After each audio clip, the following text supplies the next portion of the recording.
Before I start with the speech I prepared, I have to say that we stand here this morning having watched a massive attack launched on the democratic state of Israel by the Islamic Revolutionary Guard last night. It is a regime with whom I am sadly all too familiar with. I know their playbook. They seek to inflict terror and trauma on Israel and the West and rule through oppression. But it is important to note that they do not stand for Iranians. From religious refugees like my family to the brave women who have stood in defiance of their tyranny, the IRGC's military attack did not succeed. It failed. It backfired. We watched as the world finally stood up to Iran and with Israel.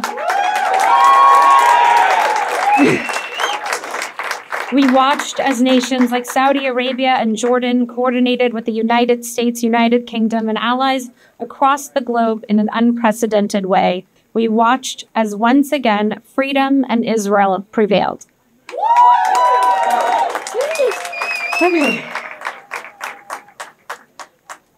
Over the last 6 months, in the face of some of the worst of humanity, amongst the terror, anguish, loneliness, the suffering, and loss of innocent lives, my greatest source of hope and my heroes have been you. As swastikas were painted on your campuses, as death threats were posted on your chat boards, as you barricaded yourselves in libraries for safety from violent mobs, as you listened to your professors justify the rape and murder of innocent people, as the Holocaust that your ancestors suffered was appropriated into Nazi-style propaganda flyers across your campuses, and as your fellow students vandalized your sacred religious spaces, students like you, all across the country, stood proudly in your Jewish identity. In the face of the worst of humanity, you have shown your best. Amongst all the threats to your security, yes.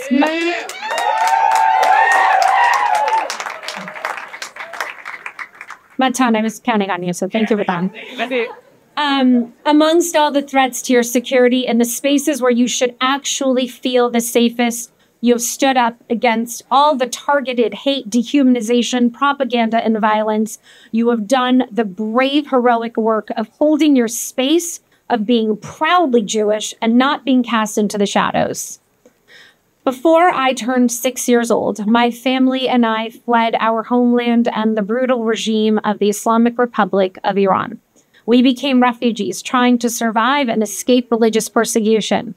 I am the daughter of a Kurdish parent whose family survived every form of persecution, the wife of the son of a Holocaust survivor, and the mother of 2 daughters who will inherit all of our generational trauma. I thought I was safe when I became an American citizen, safe from the morality police, safe from the bombings, safe from the oppressive laws against women, safe from the radical ideologies and conspiracy theories that had converted so many into hateful mobs activated to commit violence against me and my family just because of the blood running through our veins. I thought being an American would provide some security to the trauma that I, like every Jew in the world and all of you, feels in every fiber of our being as a result of the thousands of years of persecution we have suffered. I thought I would finally be considered worthy of protection. And yet, even though I have lived a life of endless gratitude to this country for the privilege of living freely as who I am, since the barbaric terrorist attack in Israel on October 7th, I have spent every waking hour defending my right to exist, fighting for the safety of Jews around the world, and begging for just decency and humanity. I have been told since childhood that everyone hates Jews, that they will come get us whenever they have a chance. And so many of us were taught to be Jewish privately to ensure our safety, change our last names, remove the menorahs from the windows. My husband's father fled the Holocaust and hid in caves in the Philippines before making it to the United States, where he bought a home, put up a Christmas tree, and never spoke of his experience again.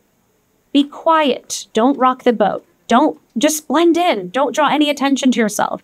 Learn transferable skills in case you have to run. These are the instructions generations of Jews have been taught as self-preservation in preparation to flee the worst of circumstances when they do come again. These were instructions to just survive this continuation of thousands and thousands of years of persecution targeted conspiracy and genocide. And we did. For generations, we blended in, quietly conforming and keeping our traditions alive in our homes. But we live in a completely different world today, one in which we can no longer be quiet. The hate and vitriol so many of us have recently witnessed is a warning and a wake-up call that there has never been a more important time to stand up to the very real and imminent danger that this hate and dehumanization presents to the safety of our Jewish brothers and sisters around the world. Never in my wildest dreams would I have imagined that I would experience the unfettered, vile hatred that has infested universities in the United States and that is threatening the safety of millions of Jews around the world. Hate is the greatest evil there is because it can never be used for good or channeled into something positive. Hate has never been a driver of positive social change. Hate has never contributed to society in any way, and absolutely and unequivocally, hate is not resistance. The leaders of every social change movement led with a vision for justice and inclusion. They presented solutions in the face of some of the greatest challenges and suffering. Activism is hard work. It is listening, it is learning and unlearning, it is showing up. There is no activism without compassion. Because at its core, to create progress, we must create more rights for more people. The hate and violence being targeted at you is not progress. The bullying and exclusionary practices are not advocacy. You can't just forcibly remove the rights from one marginalized group to give them to another. Violence and hate is never the answer. Inflicting this much hate, targeting a religious minority, is an insult to activism.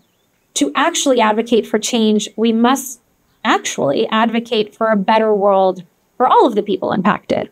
Woo! Yeah! Woo!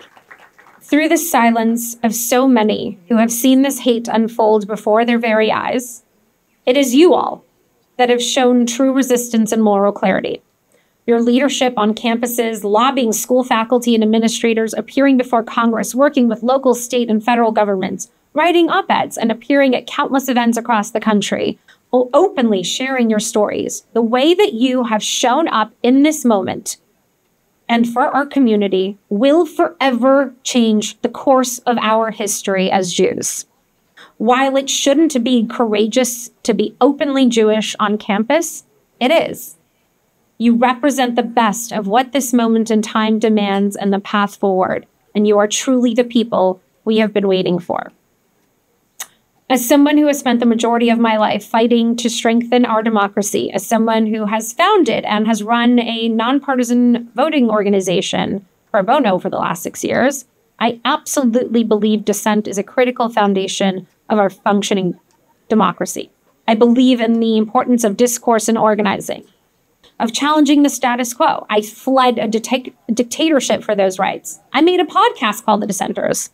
But the universities and the administrative leaders on many campuses in this country who were put in place and who are paid by your tuitions and our tax dollars to protect you have miserably failed you. There is a clear line between free speech and hate speech. And universities cannot just pick which marginalized groups are more or less deserving of their protection. Maybe. We must continue to push back on their moral bankruptcy and the hypocrisy and illegitimacy of their arguments. It is their responsibility to listen to your voices and to provide you a safe and welcoming learning environment. To be clear, in no way should the free speech of others infringe on your personal right to safety. There is nothing about that that should ever require any context. Yeah. Every day, as algorithms work hard to divide us, as we are fed an endless barrage of misinformation with the clear intent by foreign governments to fracture our democracy and break our society. Every day, as people like those attacking you while you are trying to make it on time to your math class or eat in your dining hall are being indoctrinated and radicalized on platforms, you must remember that the majority of the world disagrees with the radical ideologies of those inciting violence and division against you. We cannot pander to extremists just because they are louder or scarier or more militant in their actions. And we cannot be the silent majority that enables this radicalization to tear down the beautiful virtues of our Jewish identity. We cannot allow them to break our humanity. We must speak up together because together, our love is way louder. You must. That's what I love. You must remember that for thousands of years, Jewish activism also just meant being Jewish, openly and proudly. Keep going. Continue standing tall in your identity. Fight back against anyone who tries to challenge your faith or your homeland's right to exist. You represent the best of us, and it is an honor to be here today to just say thank you. I know what you are facing is hard. I know the abandonment by your friends is heartbreaking. I know the actions of these radicalized mobs is infuriating. If I leave you with anything today, I just want you to know that you are not alone and that millions of us around the world are wrapping our arms around you, profoundly grateful and moved by your courage and leadership. And lastly, to those who are here, who stand in support of our community, from the bottom of our hearts, thank you for showing up. Thank you for your allyship. Thank you for holding us up when we needed a hand. We will never, ever get through this alone. Thank you.